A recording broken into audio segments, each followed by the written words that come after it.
Main memory management. Discuss various ways to manage memory. Memory management requirements. Relocation.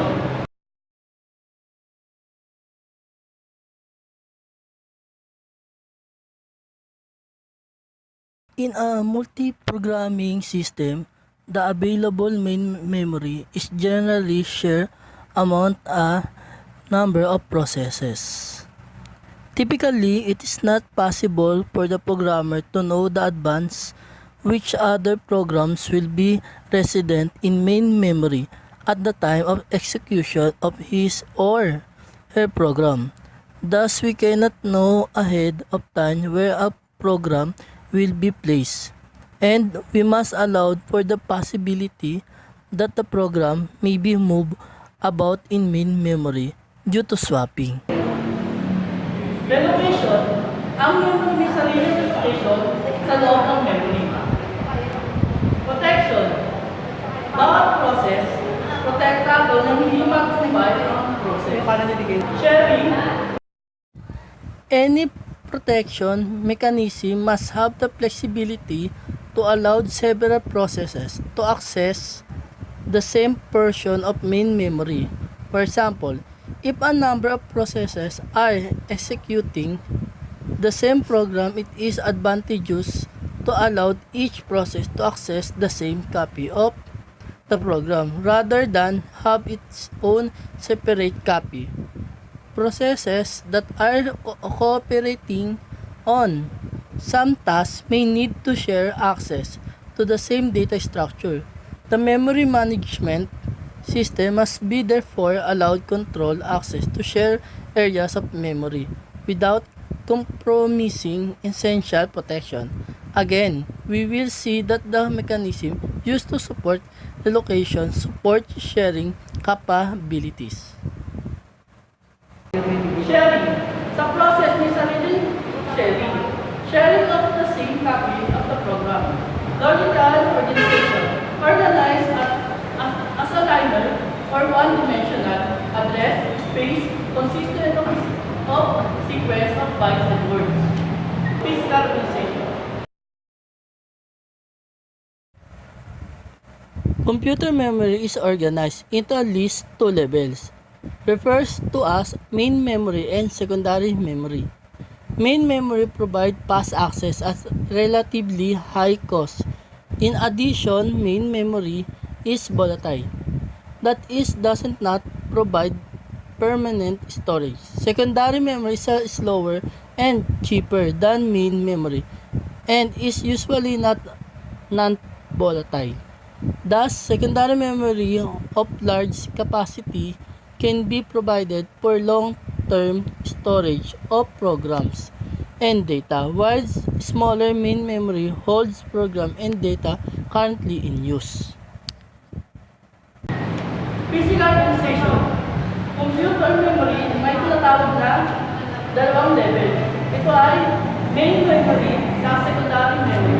Ang main memory ay provide ng isang storage. Ang secondary memory capacity na pwede mag-provide sa long storage ng program at data. Memory partition. The principal operation of memory management is to be bring process into main memory to execution by the processor. One of these techniques, partitioning, has been used and several variations in some now absolute operating system. Fixed partitioning. Fixed partitioning. With most schemes for memory management, we can assume that the OS occupies some fixed portion of main memory and that the rest of main memory is available for use by multiple processes. Fixed equal size partition.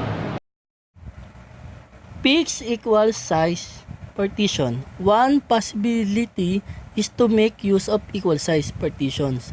In this case, any process whose size is less than or equals to the partition size can be loaded into any available partition. Fixed equal size partition. Process ng sariling size pag nag-overload ang pwede siya ilipat. Fix an equal size partition. Fix an equal size partition. An alternative is to divide the memory into fixed and equal size partition. Fix an equal size partition. Ito yung process na hinahati natin na hindi equal. Dynamic partitioning. Dynamic partitioning. To overcome some of the difficulties with fixed partitioning, an approach known as dynamic partitioning we develop. In dynamic partitioning, only the exact memory space needed by the process is allocated. There is no fixed number of partitions and therefore no fixed limit on the degree of multiprogramming. This will all depend on the size of the process and the size of the main memory. Dynamic partitioning. Kailangan siya ng exact memory para sa process na i-allocate mo. Placement strategies. First thing, strategies.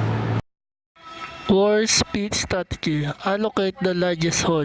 The operating system searches the entire list of holes for the largest hole, and this will be allocated to the incoming process. The remaining hole may be large enough to accommodate other incoming process. Best fit strategy. Best fit strategy. Allocate the smallest hole that is big enough.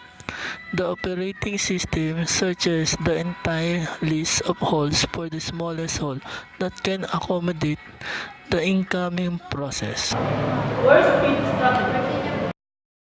For speed strategy, allocate the largest hole. The operating system searches the entire list of holes for the largest hole, and this will be allocated to the incoming process. The remaining hole may be large enough to accommodate other incoming process. Compaction. The main problem with external fragmentation is the free space is not continuous as a solution. Compaction can be performed by the operating system on a regular basis. In compaction process are moved towards the beginning of the main memory. Compact. Lahat ng process ng main memory, yun ang goal ng process at nag-group para sa process. Paging.